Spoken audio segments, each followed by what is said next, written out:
Now we've done some other things that I didn't put on this sheet.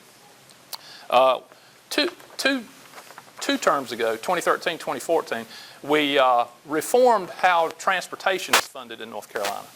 The way it used to work, and again, some of you folks in here are going to know the exact number. I don't remember if we've got 7 districts or 9 districts in North Carolina, but there are transportation districts that you have the state split up in.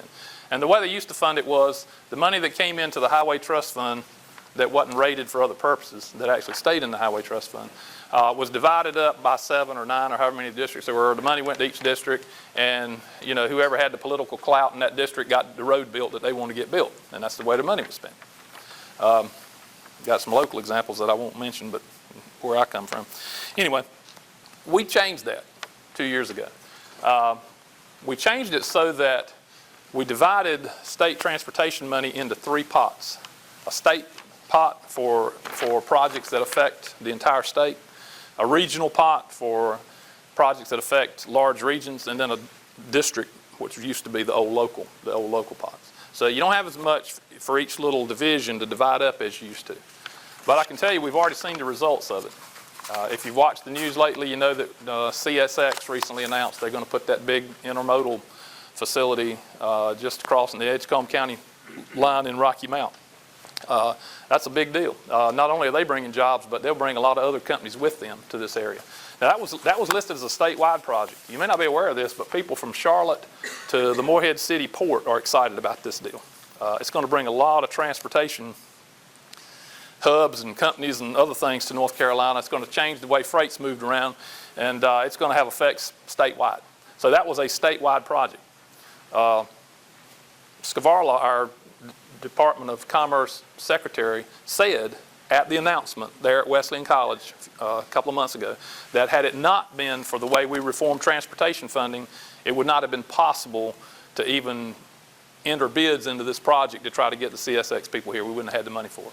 We'd have spent it all, 4-lane in a road to Robbie's house or something like that, like we did in the old days. But so that's just one example of that. Now, we also did one other important thing with highway funding, and that is we finally quit rating the Highway Trust Fund. The Highway Trust Fund has been rated by hundreds of millions of dollars a year for as long as I can remember. Everybody thinks when they pay gas tax, that goes into a highway trust fund, and that is reserved for building roads and repairing roads, right? That's what we all think, except for the $300 or $400 million they take out of it to pay for Medicaid or do whatever else the legislature wants to do. Now, I will give our leadership credit. We had cut back on the amount that we had been rating the Highway Trust Fund and gotten it down to something like $160 million in 2015.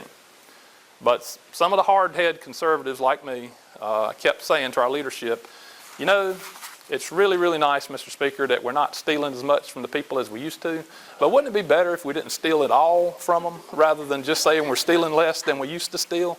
So in 2016, for the first time in my memory, zero money has been deferred from the Highway Trust Fund to the general fund of the state of North Carolina. And now all the money that is coming in through the gas tax is able to be utilized for transportation purposes only and nothing else. And because of that, a lot of projects that had been taken off the books, like for instance Major Dave back here from Franklin County, like 4-lane and 401 from Raleigh up to Lewisburg, have been put back on the books because that money's not being used for other things anymore, and we can go ahead and get the projects going. If you've ever ridden that road in the afternoon from Raleigh to Lewisburg, you know that's needed.